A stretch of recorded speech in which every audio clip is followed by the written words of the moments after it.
Your ship's amazing. I've never seen a drive core like this before. I can't believe you were able to fit it into a ship this small. I'm starting to understand why you humans have been so successful. I had no idea Alliance vessels were so advanced.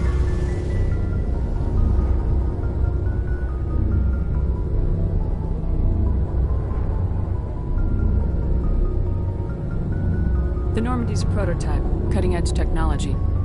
A month ago, I was patching a makeshift fuel line into a converted tug ship in the flotilla. Now, I'm sitting on board one of the most advanced vessels in Citadel space. I have to thank you again for bringing me along. Traveling on a vessel like this is a dream come true for me.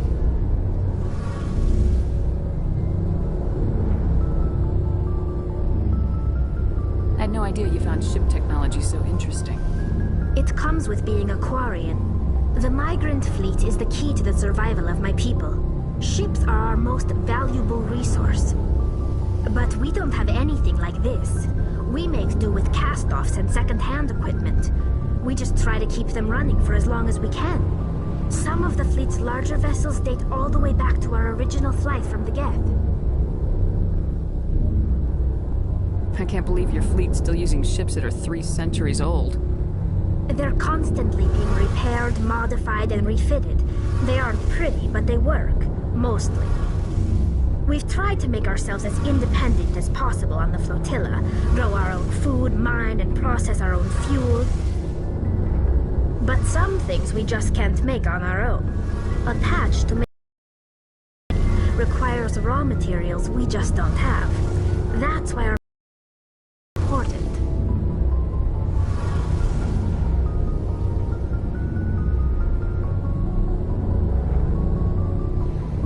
Tell me about your people. Our lives aren't easy. Resources are scarce, and we are constantly on the move. Everything we do must in some way contribute to the continuation of the migrant fleet. There are 17 million Quarians in the flotilla, and each of us relies on the others for survival. The bonds among my people are strong. Unfortunately, we have had to surrender many of the freedoms and civil liberties other species take for granted. What kind of freedoms?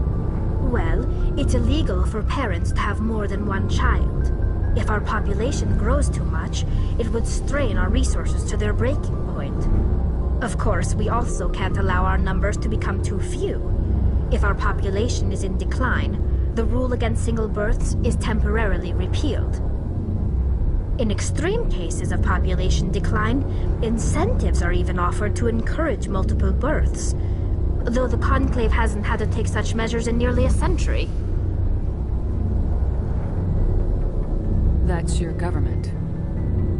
The Conclave is our civilian branch of government. Each ship can elect a representative to serve on the Conclave and make decisions that affect the fleet as a whole. On matters that affect an individual ship, however, the captain has the final say. It's a tradition that dates back to the early days, when the fleet was governed by martial law. Fortunately, most captains nowadays are smart enough to have an elected council from their crew to give them advice and guidance.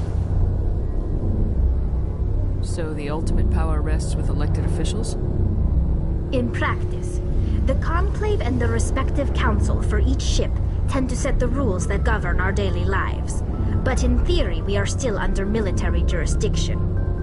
The 5 top-ranking military officials in the fleet serve on the Admiralty Board. These 5 have the power to overrule any decision by the Conclave in case of emergency. To do so requires unanimous agreement among the Admiralty, and they can only do this once. After that, the entire board must resign their posts. It's a safeguard that served us well. In nearly 3 centuries, the Admiralty Board has only overruled the Conclave 4 times. I want to know more about the Geth. I doubt I can tell you anything you don't already know. It's been almost 3 centuries since they drove my people into exile. All I know is the story of their origins, what they were when we created them, and how they turned on us. Interesting. The Geth were originally created to serve as an automated manual labor force. Initially, their intelligence was as limited as any VI.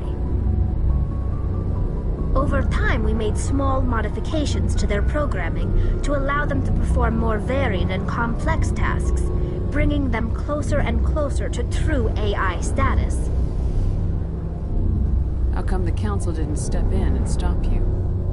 This wasn't true AI research. We may have been skirting the bounds of the law, but we never did anything that was actually illegal. The changes were so insignificant, so gradual, that we were able to control them. Or so we thought. But one thing we underestimated was the power of the neural network. A million Geth thinking simultaneously created an inherently unstable matrix. So the Geth share brain power? Many of the Geth's logic systems were designed to work in concert with other nearby Geth. Basically, the more of them you have in a group, the smarter they are. So there's some sort of group consciousness? No, nothing like that. They cannot share sensory data or information. Their programming cannot handle that much simultaneous input. Each Geth maintains an individual awareness and identity. The neural network only operates on a process-based level. It's basically the synthetic equivalent of a subconscious. But when they're in close proximity, they can coordinate low-level functional processes, freeing up more capacity for original or independent thought.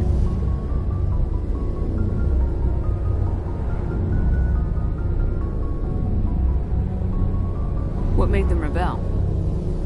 As we built more and more Geth, their effective intelligence became more sophisticated, more abstract. One day, a Geth began to ask its Quarian overseer questions about the nature of its existence. Am I alive? Why? Purpose? As you can imagine, this caused a near panic among my people.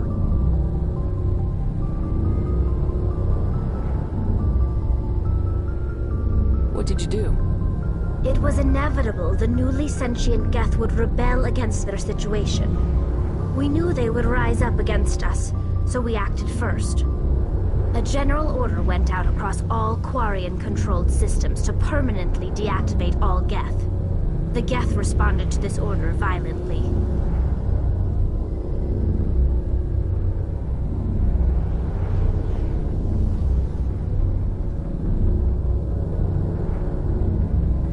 Hey, you can't blame them for fighting for their survival. We had no other choice. The Geth were already on the verge of revolution. By acting quickly, we had a chance to end the war before it began. The hope was that most of the Geth would still be little more than machines, incapable of organized resistance. But they had progressed much further than anyone anticipated. The war was long and bloody. Millions upon millions of Quarians died at their hands. In the end, we were forced to flee our own homeworld. We feared the Geth would pursue us, but they never came beyond the Veil. Now we drift through space, exile searching for a way to reclaim what was once ours.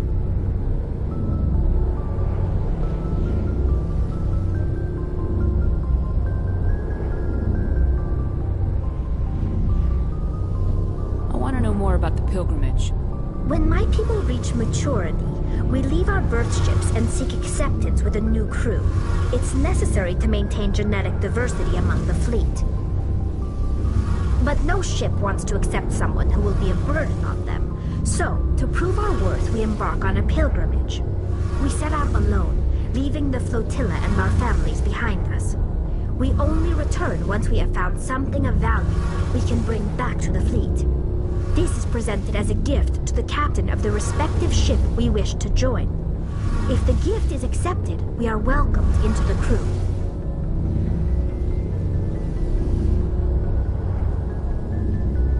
Can a captain choose to reject the gift? That doesn't happen often. Most captains are eager to increase the size of their crew. It increases their own standing in our society. Even when the gift is not particularly valuable, the captain usually accepts it out of a sense of tradition. However, there is a stigma to presenting a substandard gift. It's not the best way to make a good impression on a new community. Most pilgrims don't return until they find something worthwhile. I want to talk about something else. Like what? I should go. See you later.